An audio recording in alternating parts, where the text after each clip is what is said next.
Welcome to SS লার্নভাস channel. সামনেই ANM এবং জিএনএম এর পরীক্ষা, তাই যারা নার্সিংয়ের প্রস্তুতি নিচ্ছ তাদের জন্য আজকের ভিডিওটি খুবই গুরুত্বপূর্ণ হবে। তাই ভিডিওটি প্রথম থেকে শেষ পর্যন্ত দেখো এবং ভিডিও ভালো লাগলে অবশ্যই আমাদের চ্যানেলটি সাবস্ক্রাইব করে দিও। আজকের এই সেটে থাকবে হুবহু কমনযোগ্য পরীক্ষায় আসার মতো প্রশ্ন, তাই ভিডিওটি প্রথম থেকে শেষ পর্যন্ত দেখতে থাকো এবং সঙ্গে সঙ্গে তোমরাও আনসার করতে থাকো। কে কতটি আনসার পারছো সেটি অবশ্যই কমেন্ট সেকশানে আমাদের জানাও। তো চলো প্রশ্নোত্তর পর্ব শুরু করা যাক। প্রথম যে প্রশ্নটি আছে দেখো, যে শরীরে অক্সিজেন পরিবহনে হিমোগ্লোবিনের, খুবই গুরুত্বপূর্ণ, হিমোগ্লোবিনের কোন উপাদান গুরুত্বপূর্ণ? ক্যালসিয়াম, আয়রন, সোডিয়াম এবং পটাশিয়াম। তো দেখো যে প্রতিটি প্রশ্ন আজকে দেব, প্রতিটি প্রশ্নের সঙ্গে থাকবে কিছু গুরুত্বপূর্ণ তথ্য, যাতে তোমরা সেই গুরুত্বপূর্ণ তথ্য থেকে কিছু আনসার পেয়ে যাও। তাহলে দেখো এক্ষেত্রে কোশ্চেন নাম্বার 1-এর ক্ষেত্রে যেটি সঠিক উত্তর হবে সেটি হচ্ছে অপশান বি, আয়রন হয়ে যাবে রাইট আনসার। তো এখানে কিছু গুরুত্বপূর্ণ তথ্য দিই। দেখো যে হিমোগ্লোবিনের মূল উপাদান হলো আয়রন, হিমোগ্লোবিনের মূল উপাদান হচ্ছে এই আয়রন। আরেকটি মনে রাখবে যে এটি অক্সিজেনের সঙ্গে যুক্ত হয়ে অক্সি হিমোগ্লোবিন তৈরি করে এবং শরীরের প্রতিটি কোষে অক্সিজেন পৌঁছে দেয়। তাই আয়রনের অভাবে অ্যানিমিয়া রোগ হয়। মনে রাখবে যে আয়রনের অভাবে হয় অ্যানিমিয়া রোগ। এই রোগটি কিন্তু হয় আয়রনের অভাবে। তো পরবর্তী প্রশ্ন আমরা দেখে নেব এবারে। দেখো যে কোশ্চেন নাম্বার 2-তে রয়েছে, মানবদেহে কোন অঙ্গ ইউরিয়া তৈরি করে? কিডনি, পাকস্থলী, ফুসফুস এবং লিভার। তাহলে যে অঙ্গটি ইউরিয়া তৈরি করে সেটি হচ্ছে লিভার, অপশান ডি হবে রাইট আনসার। তো দেখো যে লিভার অ্যামিনো অ্যাসিড ভেঙে ইউরিয়া তৈরি করে। এই ইউরিয়া পরে কিডনির মাধ্যমে শরীর থেকে বের হয়ে যায়। তাই লিভার দেহে ডিটক্সিফিকেশন গুরুত্বপূর্ণ খুবই। মনে রাখবে যে এটি অর্থাৎ লিভার হচ্ছে ডিটক্সিফিকেশনেও খুবই গুরুত্বপূর্ণ। কোশ্চেন নাম্বার 3, নার্ভ ইম্পালস পরিবহনের জন্য কোন আয়রন গুরুত্বপূর্ণ? আয়রন, সোডিয়াম, ক্যালসিয়াম নাকি আয়োডিন? তাহলে দেখো এক্ষেত্রে যে উত্তরটি সঠিক হবে সেটি হচ্ছে অপশান বি, সোডিয়াম হয়ে যাবে রাইট আনসার। তো মনে রাখবে যে নার্ভ ইম্পালস পরিবহনে সোডিয়াম হচ্ছে খুবই গুরুত্বপূর্ণ একটি আয়ন। তাহলে মনে রাখবে যে নার্ভ ইম্পালস পরিবহনের সময় সোডিয়াম ও পটাশিয়াম আয়নের আদান প্রদান হয় এবং সোডিয়াম কোষে প্রবেশ করলে ইলেকট্রিক্যাল ইম্পালস তৈরি করে। নেক্সট কোশ্চেন 4, শরীরের কোন অংশে পিত্তরস বা বাইল জমা থাকে? Option A liver, B gall bladder, C kidney নাকি ডি প্যানক্রিয়াস। তাহলে দেখো শরীরের কোন অংশে পিত্তরস বা বাইল জমা থাকে সেটি হচ্ছে গল ব্লাডার। এই গল ব্লাডারেই কিন্তু পিত্তরস জমা হয়ে থাকে। তাহলে দেখো যে লিভারে তৈরি পিত্তরস গল ব্লাডারে জমা থাকে এবং প্রয়োজনে ক্ষুদ্রান্তে নিঃসৃত হয়। কোথায়? ক্ষুদ্রান্তে নিঃসৃত হয়, যা চর্বি হজমে সাহায্য করে।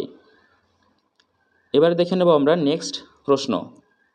তো এখানে দেখো যে কোশ্চেন নাম্বার 5-এ রক্তের গ্রুপ নির্ধারণে কোন উপাদান ভূমিকা রাখে? Option A enzyme, B hormone, C antigen এবং ডি আছে ভিটামিন। তাহলে রক্তের গ্রুপ নির্ধারণে যে উপাদানটি সবথেকে গুরুত্বপূর্ণ ভূমিকা রাখে সেটি হচ্ছে অ্যান্টিজেন, অপশান সি।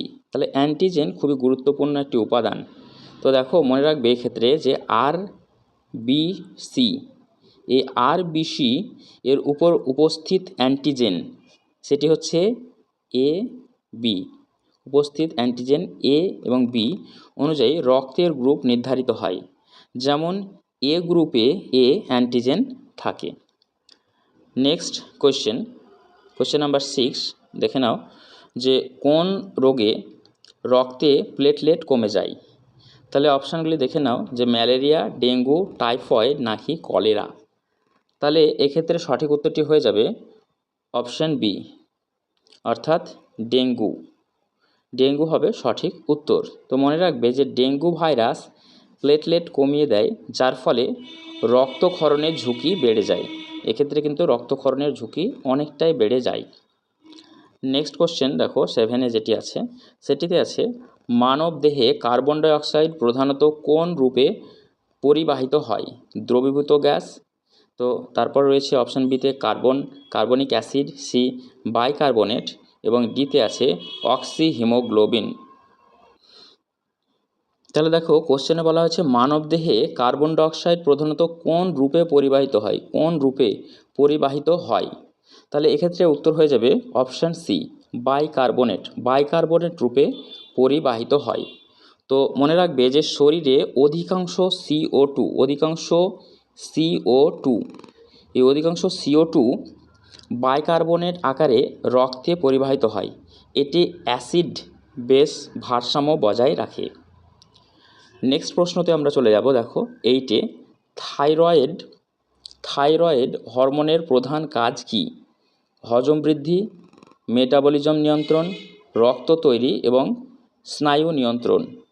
তাহলে দেখো থাইরয়েড হরমোনের প্রধান কাজ কি? তাহলে এক্ষেত্রে উত্তর হয়ে যাবে অপশান বি মেটাবলিজম নিয়ন্ত্রণ, এটি হয়ে যাবে সঠিক উত্তর। এক্ষেত্রে মনে রাখবে যে থাইরয়েড হরমোন শরীরের মেটাবলিক রেট নিয়ন্ত্রণ করে থাকে।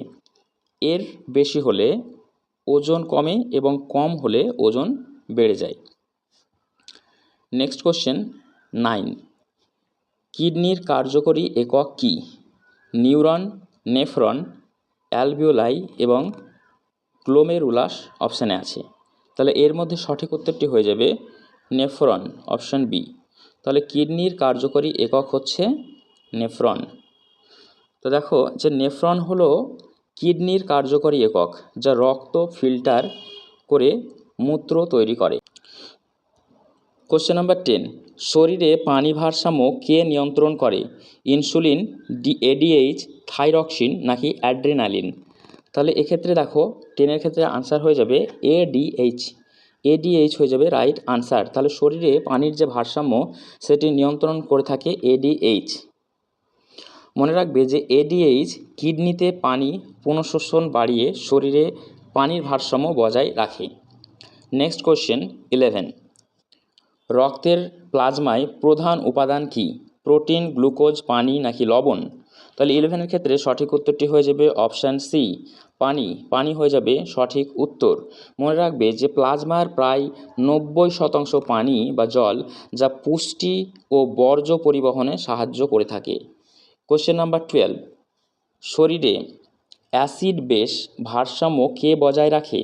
লিভার, কিডনি, হার্ট নাকি পাকস্থলী?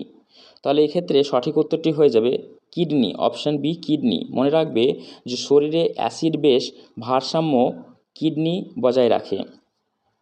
তাহলে দেখো যে কিডনি শরীরের পিএইচ নিয়ন্ত্রণ করে। কিডনি হচ্ছে শরীরের পিএইচ, এই পিএইচ নিয়ন্ত্রণ করে কিডনি, করে অ্যাসিড ও ক্ষার নির্গমন করে ভারসাম্য বজায় রাখে। নেক্সট কোশ্চেন 13, ভ্যাকসিন কী ধরনের ইমিউনিটি তৈরি করে? প্রাকৃতিক, কৃত্রিম সক্রিয় এবং কৃত্রিম নিষ্ক্রিয় আর জন্মগত? তাহলে ভ্যাকসিন কী ধরনের ইমিউনিটি তৈরি করে?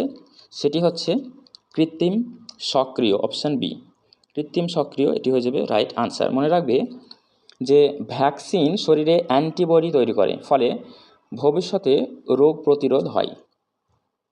নেক্সট কোশ্চেন 14, এখানে যে প্রশ্নটি রয়েছে 14-এ দেখে নাও যে হৃৎপিণ্ডের কোন অংশ থেকে রক্ত শরীরে যায়? অপশান এ বাম atrium, option be done atrium, সিতে আছে বাম ভেন্ট্রিকল এবং অপশান ডি ডান ভেন্ট্রিকল। তাহলে এর মধ্যে সঠিক উত্তরটি হয়ে যাবে অপশান সি বাম ভেন্ট্রিকল হয়ে যাবে রাইট আনসার।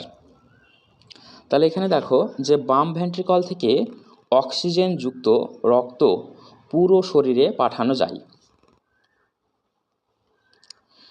নেক্সট কোশ্চেন 15, মানব দেহে কোন প্রোটিন হজম শুরু করে? লিভার, পাকস্থলী, ক্ষুদ্রান্ত নাকি বৃহদান্ত্র? তাহলে 15-এর ক্ষেত্রে আনসার হয়ে যাবে অপশান বি পাকস্থলী। মনে রাখবে যে মানবদেহে পাকস্থলী প্রোটিন হজম শুরু করে।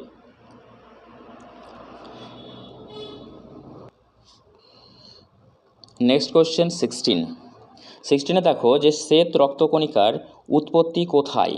অপশান এ লিভার, বি অস্থিমজ্জা, সি হৃৎপিণ্ড, নাকি ডি কিডনিতে। তাহলে শ্বেত রক্তকণিকার উৎপত্তি কোথায় সেটি কিন্তু প্রশ্নতে রয়েছে। তাহলে এর মধ্যে সঠিক উত্তরটি হয়ে যাবে অপশান বি অস্থিমজ্জা। অস্থিমজ্জা হবে রাইট আনসার। তো মনে রাখবে যে অস্থিমজ্জায় ডব্লিউবিসি তৈরি হয় যা রোগ প্রতিরোধে কাজ করে। নেক্সট কোয়েশ্চেন 17 দেখো খুবই গুরুত্বপূর্ণ একটি প্রশ্ন আছে যে কোন হরমোন ফাইট অর ফ্লাইট প্রতিক্রিয়া সৃষ্টি করে? Option A adrenaline, B insulin, C আছে থাইরক্সিন এবং ডি প্রোজেস্টেরন। তাহলে এক্ষেত্রে সঠিক উত্তরটি হয়ে যাবে অপশান এ অ্যাড্রেনালিন হবে রাইট আনসার। তাহলে দেখো যে বিপদের সময় শরীরকে দ্রুত প্রক্রিয়ার জন্য প্রস্তুত করে এটি, অর্থাৎ অ্যাড্রেনালিন, তাই এটাকে বলা হয় fight or flight. Next question 18 যে প্রশ্নটি আছে দেখো যে শরীরে তাপমাত্রা নিয়ন্ত্রণ করে কোন অঙ্গ? হৃৎপিণ্ড, হাইপোথ্যালামাস, কিডনি নাকি লিভার? তাহলে শরীরে যে তাপমাত্রা রয়েছে সেটি কোন অঙ্গ নিয়ন্ত্রণ করে? প্রশ্নে রয়েছে এটি। তাহলে এক্ষেত্রে আনসার হয়ে যাবে অপশান বি হাইপোথ্যালামাস হবে রাইট আনসার। তাহলে এক্ষেত্রে মনে রাখবে যে এটি শরীরের তাপমাত্রা নিয়ন্ত্রণ করে, তাছাড়াও ঘাম নিয়ন্ত্রণ করে থাকে। নেক্সট কোয়েশ্চেন 19 দেখো যে কোন অংশে খাদ্যের অধিকাংশ শোষণ হয়? তাহলে অপশানে আছে পাকস্থলী, বি অন্ননালী, সি বৃহদান্ত্র এবং ডিতে আছে ক্ষুদ্রান্ত। তাহলে এক্ষেত্রে সঠিক উত্তরটি হয়ে যাবে অপশান ডি ক্ষুদ্রান্ত হবে সঠিক উত্তর। তাহলে কোন অংশে খাদ্যের অধিকাংশ শোষণ হয়? সেটি হচ্ছে ক্ষুদ্রান্ত। এই ক্ষুদ্রান্ত হয়ে যাবে রাইট আনসার। তো এখানে খাদ্যের পুষ্টি উপাদানের সবচেয়ে বেশি শোষিত হয় এই ক্ষুদ্রান্তে। Next question 20। তো দেখো 20তে যে প্রশ্নটি আছে অক্সিজেন ও কার্বন ডাইঅক্সাইড বিনিময় কোথায় হয়? তাহলে অপশানগুলিতে রয়েছে দেখো যে ব্রোঙ্কাস, অ্যালভিওলাই, অপশান সিতে আছে ট্র্যাকিয়া এবং ডি আছে নাসিকা। তাহলে এক্ষেত্রে সঠিক উত্তর হয়ে যাবে অপশান বি অ্যালভিওলাই, এটি হয়ে যাবে রাইট আনসার। তো দেখো যে ফুসফুসের অ্যালভিওলাইতে অক্সিজেন ও CO2 এর বিনিময় হয়ে থাকে, তাই অপশান বি হয়ে যাচ্ছে আমাদের সঠিক উত্তর। তা আজকের ভিডিওতে এই 20টি গুরুত্বপূর্ণ প্রশ্ন তোমাদের জন্য আলোচনা করা হলো। আশা করি ভিডিও তোমাদের ভালো লেগেছে। যদি ভিডিও ভালো লাগে অবশ্যই তোমরা আমাদের চ্যানেল সাবস্ক্রাইব করে দিও। সকলকে ধন্যবাদ।